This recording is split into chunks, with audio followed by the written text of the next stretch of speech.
Welcome everyone to a new video.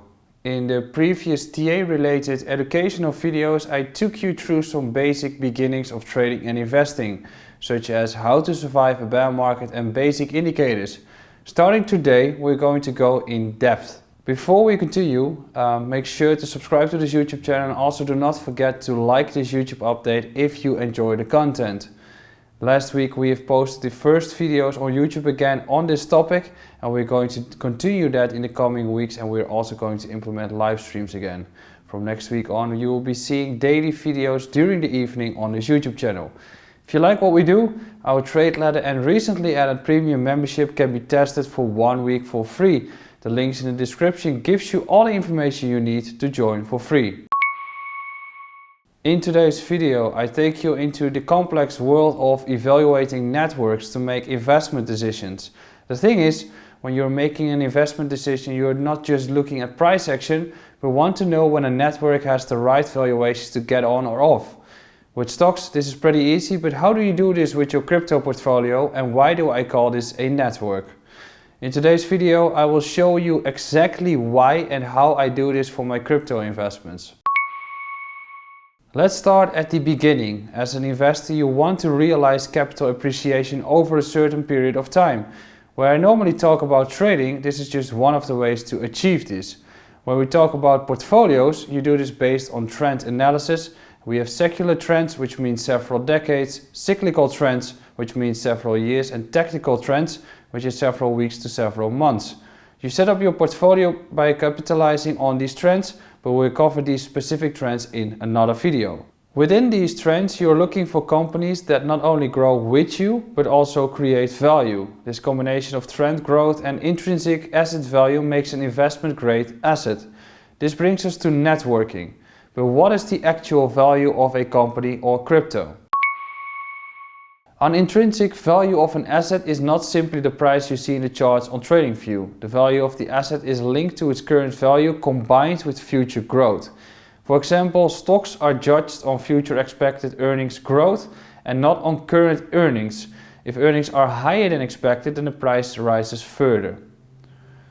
You can also see it with the macro data of the past few weeks. It's not about last month's numbers, it's about expectations towards the future. Back to the assets. How do you determine expected value? For this we distinguish between linear and a network, or between standard companies and digital companies. Linear companies gain a competitive advantage by buying assets, controlling supply chains and driving transactions. Digital companies gain competitive advantages through building network effects, relationships and interactions. As the network grows, its value multiplies. Think of a dating app. Initially a few users is very limiting, but as soon as the network grows, the opportunities to find a suitable match grow much faster. The value of the network to the user is in the number of connections possible, and for the business the commercial value becomes the data that is generated through user-to-user interactions. This data can be captured and analyzed to drive more interactions between people and becomes the real advantage. This brings us to the core of this video and the central point, which is what we call Metcalfs Law. What is the Metcalfs Law? Well, it's very simple. The value of a network goes up as the square of the number of usage and additions. Those are the network effects. Whereas the cost of linear continues to increase, the exponential growth of a network effect creates the enormous value increase of an asset over time. It looks something like this. Network effects have become an essential part of a successful digital business. First, the internet itself has become a facilitator for network effects. As it becomes less and less expensive to connect users on platforms, those who are able to attract them en masse become extremely valuable over time. Network effects also facilitate economies of scale. As digital companies and platforms grow larger, they gain a competitive advantage because they control a larger share of the market. Third, network effects create a competitive advantage. In addition to the previous examples, the best known are Apple. Increase of application in the App Store gives more value to the brand. Amazon, acquisition of industries gives growing value to the customers. And Facebook, more people, more opportunities to network. We will take Amazon and Facebook as examples. In the chart behind me, we first look at Amazon. Remember the earlier graph of Metcalfs Law? This is what it looks like in real life: exponential growth in valuation and parabolic. While the price rises and falls at the last are not proportional to early phases, for this to occur in the right way, we set the chart to logarithmic and it looks like this. The growth of a network goes from bottom left to top right. An exponential growth in opportunities, connections, additions and value, while costs stay the same or get lower. But such a period is not without struggle, as you can see in the chart of Amazon that there have been several periods that the business model of such a network is tested. This is accompanied by decreases of 90% but also increases of more than 1000%. The more mature the network, the smaller these fluctuations become. An example of a network being tested is Facebook. Facebook's business model was in need of change and they are implementing this by switching to Meta. This transition resulted into a decrease of 80% in price and the test of the bottom of the logarithmic regressions chart. Also called 2 standard deviations oversold, almost 3. For the statisticians among us, in a normal distribution the price is between the 2 SD lines 95% of the time. So here at Meta we are dealing with a unique investment opportunity or a broken network. So this is the part about stocks and traditional markets, but how can we actually use this in crypto? Now that you know what a network looks like and the first step to assessment, you can start looking at how this applies to crypto.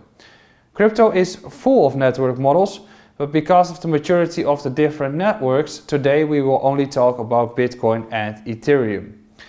Where Bitcoin is a network based on scarcity and the increase of users, the more users the higher the valuation, the comparison in terms of usage and valuation is good with gold. In Ethereum, a network based on a platform with applications and functionalities, here we see a clear comparison with the internet or a company like Apple. I leave it to you to choose which network is more valuable. The same analysis of the network based on logarithmic growth can also be performed on Bitcoin in TradingView. You can see in the chart next to me that we are currently oversold by almost 2 standard deviations, which is practically unheard of in the history of Bitcoin, but are not yet at the stage of testing the functionality of the network. Nowadays there are also easy tools for this. Go to the Bitcoin rainbow chart where you see the same situation but translated to a direct action. This is what it looks like for ETH. We now know that we can value a network based on logarithmic growth and statistics. Essential here is the number of users and their increase. Value can only be created as a network grows, but as long as the participants in a network continue to grow, the value of a network grows exponentially. For comparison of expected growth, we look at the following charts. In these, the adoption of crypto is plotted and compared to that of, for example, the internet. In this chart, you can see the number of users relative to the growth of the internet, which is white. Internet growth and current crypto growth, orange, and current growth of crypto continued, purple. These ratios represent 2.5x to 15x growth in users, and we know by now how important users are in realizing network effects. The next step in our story is about appreciating the current stage of the network. In this, I distinguish front-end and back-end data, in crypto also called price action and on-chain. We start with on-chain data. There are many different opinions about on-chain, but if you use it in a good way, think about it in the right time frames, it is very relevant for the valuation of the current status of the network. You can see one of the global examples here in the following images. Standard analysis around the increase in the number of users and a comparison between predicted data, think back to the previous example, and the real-time data. And so there is much more insight to be gained, but we save that for another video next week. On-chain data provides insight into whether a network is under or overvalued in the current situation, where the sentiment is, whether the predicted data is still in line with the situation now, and in this way gives depth to your initial thesis. We look at the comparison between the market value and the current value, which is price, and calculate the difference based on under or overvaluation visible in the green and red colors in this image. This provides insight into current risk. If we dive all the way into the data depth, we can analyze, for example, how different types of investors, think short-term holders and long-term holders, react to price movements, and in this case determine whether market sentiment has already returned to a desired level.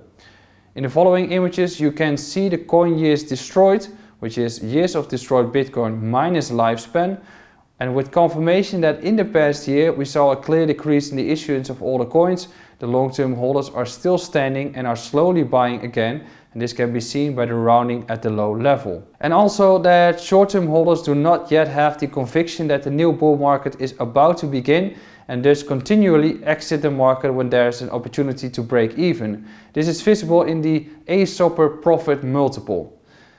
There's much more insight to be gained, but we'll save that for another video. On-chain data provides insight into whether a network is under or overvalued in the current situation, where the sentiment is, whether the predicted data is still in line with the situation now, and it in this way gives depth to your initial thesis.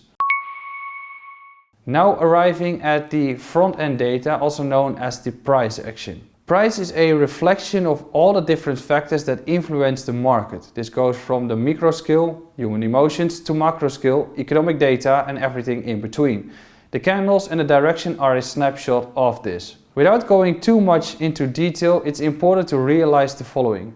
Price movements can be seen as a rubber band with overextension upwards and downwards. The stretch of the elastic band is formed by news, emotions, algorithms, and human actions.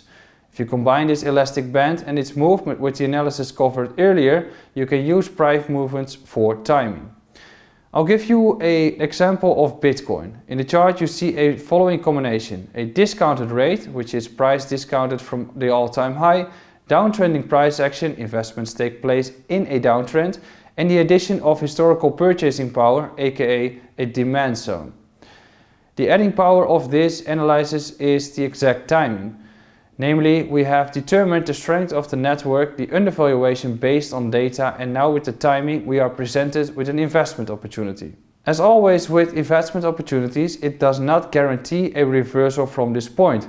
This is just a high probable opportunity. TR-wise, there are multiple opportunities where the analysis comes together in high demand zones, so is one of them. See as an example of the same analysis on Ethereum here. The further you start zooming in on the time frames, the more detailed you can start making these decisions. For the network valuations, you don't need to go lower than the daily or weekly time frame. During this analysis, I took you through the process of analyzing the past and the current situation. With the next piece, we will grab the future situation there, project research and development. A perfect example is the ETH merge. In one of my recent videos I already covered the ETH merge in detail. I encourage you to watch that video again. In the image next to me, a little cheat sheet to remember and understand the development Ethereum is going through now. The change in structural flows is something that plays out over a longer period of time. Sure, the merge is a tradable event, but people who only talk about buy the rumors, sell the news have literally no idea what is going on. So now if you think back to the different ways of analyzing that what we just discussed and you apply this to Ethereum, then we're going to get the actual following. 1. If we have network effects similar to a product like the internet or the company Apple, which is currently statistically 2SD oversold, so uniquely undervalued, but the network is still whole. Second, on-chain data indicates that user numbers continue to increase regardless of price drops, that the current price is undervalued at the average network value. 3. Price analysis gives us a discounted rate, a downtrend and a high demand zone, which means buying power. 4. R&D shows that we have a very impressive catalyst and structural change to expect. This is your high-level investment case, top-down. In today's video I showed you how I evaluate a network to look at investment opportunities for the future. It is extensive, top-down, looking at the past, the current situation and the future. Essential to this is Metcalfs Law, network effects and adoption. That's where the power comes from. I hope I've given you more ideas in this regard to arrange your own way of evaluation and valuation. The world of disruptive technologies such as blockchain is full of network effects, technologies that add to the effect, decreasing cost and much more. We're going to discuss this in the upcoming videos as well. Thanks for watching. Make sure to hit that like button and subscribe button, and don't forget, Don't do stupid shit, stay calm and avoid emotional trading. Ciao!